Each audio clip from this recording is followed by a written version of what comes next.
Hello friends, welcome to my channel and thanks for watching this video. So welcome to another session of US market report series where we have ended this Friday with a mixed kind of numbers where Dow Jones and S&P 500 is flat to negative, whereas Nasdaq closed in green. And we have seen some correction in the VIX as well, which is clearly a good sign.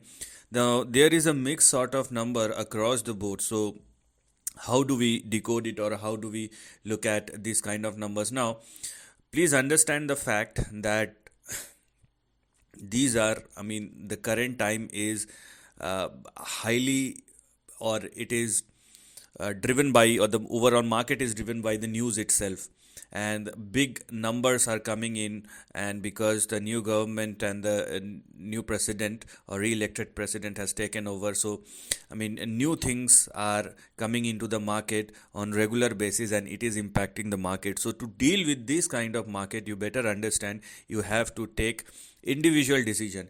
Let's say if you want to go with Dow Jones, you have to specifically look at it. If you want to go with Nasdaq, if you have to specifically look at it. You cannot mix and combine both these things with the current situation. Over a period of time, everything will be aligned, but in near term, things will go from this side to that side, and you will see complete divergence or complete synchronization. Anything can happen. So that's why I'm saying that with the current market, you have to be very sensitive and you have to be very prudent about what you're going to do. Now let's start analyzing the charts and let us see what will probably happen, starting with the price chart of Dow Jones. And the trend, if you are looking at the overall trend, which means the overall range, which is this section, then obviously this is a negative sign. But the thing is, if you are looking at the current or very near term price action, although the close was in red as far as last Friday is concerned, but it is in between a range. So here we are.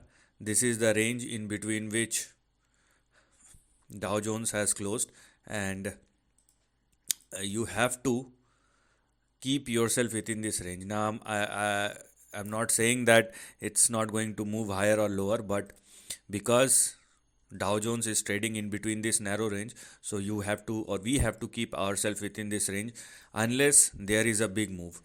So I'll tell you the reason behind that, if there is any. So right now there is a range bound price action in Dow Jones where we have 43,930 as our support and stop loss, and we have 45,123 which is our target or resistance on the upside. So stay within this range, and this highlighted section is something which is currently active, and that's what we're going to look at moving forward. Okay, beyond 45,123 you will see further upside. Now as far as Nasdaq is concerned, which closed in green as far as the last Friday is concerned. So let us see how it is behaving now. You can clearly see I've been talking about this range for the last 2 or 3 sessions in this particular series, and at the end of the day it turns out to be a range bound affair instead of moving higher or lower. You can clearly see the range, and Nasdaq is holding its range quite strongly, where we have our support at 19,183 and stop loss at 18,853, and we have our target and resistance at 20,263. So this is the range. This is the range in between which Nasdaq is trading, and this is what you need to look at, because Nasdaq is showing good strength, so we cannot say that it's going to be on the lower side, because at the end of the day you have to respect the price. So Nasdaq is looking good, but it is also trading in between a range. So does Dow Jones. As far as S&P 500 is concerned, you cannot see anything over here. That's why I have been saying this thing, that this is the most balanced index, and instead of everything, it is closed above this particular line, which is your near term resistance. So apart from everything which has happened, the best sign which we have got is a fresh breakout in US 500, S&P 500, because it closed above 6103 or 6104, and this is a fresh breakout situation over here. So if I compare all these three index, S&P 500 is the strongest, and you will get a clear signal that instead of the range bound price action both in S&P 5, both in Dow Jones and Nasdaq, uh, at the end of the day the end result is in green because we have a fresh breakout over here. So this is something which we are going to look at moving forward. Now let us try to find out the reason, if any. So for that we have to check the dollar index because this is the best indicator.